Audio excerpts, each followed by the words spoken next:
يا رب أعطني القوة لأسند نفسي بنفسي بدون أن أحتاج لأحد، وأن أبتسم رغم حزني، وأن أنهض رغم ضعفي، وأن أكون صلبا رغم انكسار قلبي، ولا تجعل حاجتي عند أحد من خلقك يا الله.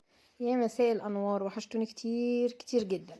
النهارده الروتين عادي، كنت بوضب المطبخ تمام، فقلت كده اصور عشان اتشجع، لان الجو الساقع ده بيخلي الواحد ما بيحبش يعمل حاجه. كان عندي بواقي كشري فحطيتها في طبق والفها بالاسترتش، شيلها في التلاجة. ممكن اعمل شويه صلصه كده صغيرين، لان الصلصه كان خلصت ويعني ناكلهم انا والولاد في اي وقت. المهم بقى ان في كلمتين كده عايزه اقولهم زي فضفضه كده. آه، اللي يجي عليك استغنى عنه، تمام. اللي يضايقك تجنبه. يعني في مقولة كده كنت سمعتها من فترة وعجبتني وبقيت اعمل بيها، اللي هو 5 اشخاص او 5 مواصفات في اشخاص نطلعهم من حياتنا. يعني مثلا قليل الاصل، اللي بتعمل معاه كتير وهو بينكر فضلك وبينكر مساعدتك ليه. اللي بيهون عليه العيش والملح، ده تتجنبه. وبيهون عليه العشرة بتاعتك وبيهون عليه كل حاجة، ده تبعد عنه. تاني حاجة اللي بيغير منك واللي بيحسدك، اللي بيتمنى النعمة تزول من عندك، اللي بيبصلك في كل حاجة حتى لو هي حاجة بسيطة بيستكترها عليك. بيستكتر عليك فرحك، بيستكتر عليك ان في صاحب قريب منك وبيحبك، مستكتر عليك حب الناس ليك. ابعد عنه. آه، اللي انت بتبقى محتاج له ويهرب منك، ده تالت حد ما تتعاملش معاه. اللي ما بتلاقوش سندك، اللي ما بتلاقوش معاك في فرحك في حزنك، وبتلاقيه معاك في الفرح بس، اللي هو في الحاجات السهلة. لكن في وقت ما انت محتاج ان حد يسندك وحد يقف جنبك ما بتلاقيهوش. برضو ما تساعدوش، لان هو ما يستاهلش ان انت تبقى جنبه في اي وقت تاني.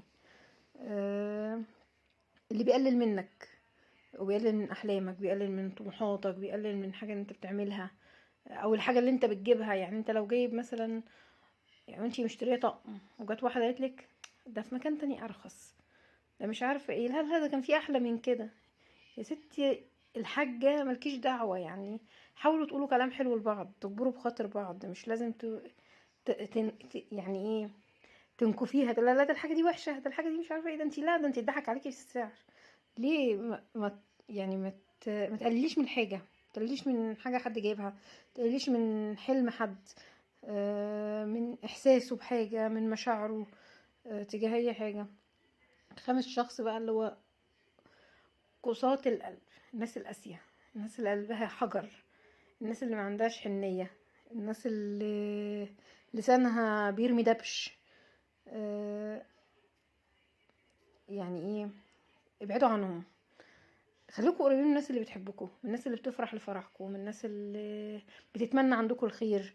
الناس اللي لو جبتي مثلا اي حاجه بتفرح بيها، تقولك الله جميله ولايقه عليكي وشكلك حلو فيها، حتى لو طرحه، حتى لو قلم روج وقالتلك ده حلو. فقربوا من الناس اللي بتحبكم، من الناس اللي بتتمنى لكم الخير، الناس اللي بتتمنى النعمه تزيد عندكم، ما تقلش. ما تتمناش الحاجه اللي معاكم لنفسها، ما تحقدش انه وتستكتر عليكم النعمه اللي في ايديكم. لما تيجوا تصاحبوا حاولوا اختاروا الصاحب الصح، الصاحب اللي يبقى على طول معاكوا في ظهركوا، مش اي حد وخلاص. يعني مش لا، ما تيجوا تصاحبوا اختاروا في مواقف بتبين. بس احنا ساعات اللي بنحط بتبقى في غشاوة على عينينا بتخلينا ما بنشوفش.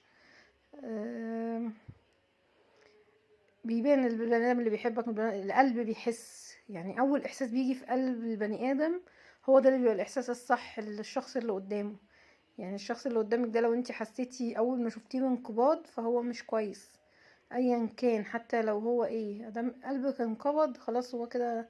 دي حاجه كده اللي هو يعني سبحان الله قاله في القلوب يعني الكويسه بتحب بعضيها. تجنبوا الشخص اللي تحسوا ان انتوا قلبكم اتقبض لما عرفتوه او قربتوا منه. في كل حاجه حاولوا تصاحبوا ولادكوا اكتر حاجه، من اكتر من اي حد تاني.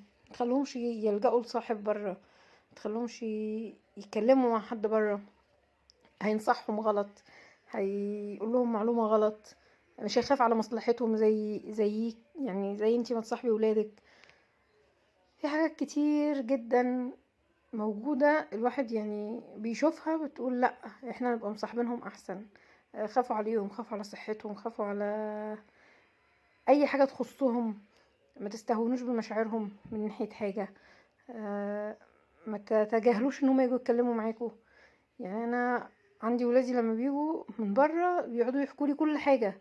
ماما ده حصل وحصل وحصل وحصل، بقعد اسمع. والله يعني في بنوتة من بناتي غاوية قراية روايات. يا ماما ده الرواية حصل فيها كذا وكذا وكذا وكذا، تقعد تحكي لي الرواية. انا مش من هوايتي ان انا مثلا اقرا روايات اساسا يعني، لكن بسمعها.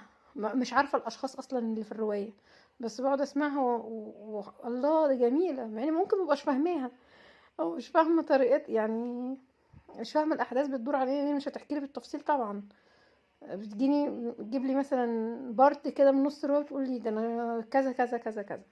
لا، بسمعها عشان خاطر تحس ان انا مهتمية بيها وان انا مهتمية بالحاجة اللي بتحبها. فانتوا حاولوا تصاحبوا ولادكم، حاولوا تصاحبوا الناس اللي شبهكم. يعني لما تختاروا صاحب، اختاروا الصاحب اللي شبهكم. حاولوا تاخدوا بالكم من صحتكم، لان اهم حاجة صحتك. اهم حاجة ان انتي تاخدي بالك من نفسك، من حياتك، من الناس اللي حواليكي، من ولادك، من بيتك. مش تركزي في حياة الناس. يعني سيبنا من حياة الناس ونركز في حياتنا احنا. يا ريت كل الناس تعمل الحكاية دي، ان احنا منركزش في حياة حد، نركز في حياتنا احنا، في تفاصيلها، في ورانا ايه، بنعمل ايه. كل حاجة هتعدي. زي ما دلوقتي كده الفيديو عدى وانا وانا بتكلم معاكم. خلاص خلصت المطبخ بتاعي، خلصت المواعين والبوتاجاز وشطبت كل حاجة وننام والمطبخ بتاعنا نضيف. اشوفكم في فيديو جديد ان شاء الله، ويا رب كده اتحمس واصور بقى وعشان انزل لكم فيديوهات تاني. اشوفكم على خير الفيديو الجاي. متنسيش تعملي اشتراك وتفعلي زر الجرس.